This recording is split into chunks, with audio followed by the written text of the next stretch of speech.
We continue tracking primary election night results. Keep in mind, it ain't over yet. Some big races have yet to be called.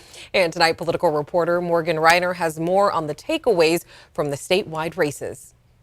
The big takeaway is that California is still very blue. It was clear from the first round of ballot result dumps last night that the Democratic incumbents, they were going to sail to the November general. So that begs the question, if they were so safe in the primary, are they equally as safe in the general election? I think all of those Democratic incumbents that you saw getting 55, 56% of the vote and seeing no strong challenger coordinating, getting out of the teens, I think they're all really safe in November, right? I think Gavin Newsom can really focus on being governor, right? For once, kind of not in it, get out of that constant campaign mode that he's been in the last couple of years. UC San Diego political science dean Thad Kauser said the most interesting race of the night further down the ballot, state controller, where Republican Lonnie Chen secured an endorsement from the LA Times editorial board and is now securing the majority of the votes. Will his Democratic opponents be able to consolidate all of the Democratic support and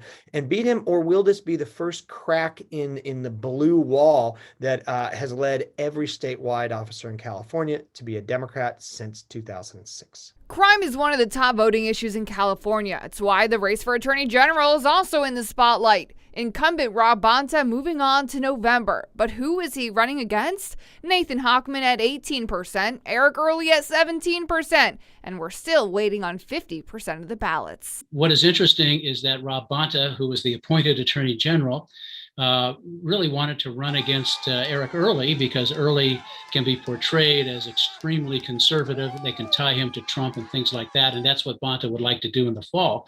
However, the Republican Party has gotten behind the other Republican candidate who appears to be in the lead. Kauser adding it's a strategy that might need to be discontinued. Candidates are going to have to go back to the basics in November and get their message out rather than worrying about trying to choose the weakest opponent. They're just going to have to win elections on their merits. Kauser said at the end of all the ballots being counted, if we're still seeing an AG race where the race to be number 2 is still that close, like the 1% we're seeing right now, then the losing candidate can request a recount.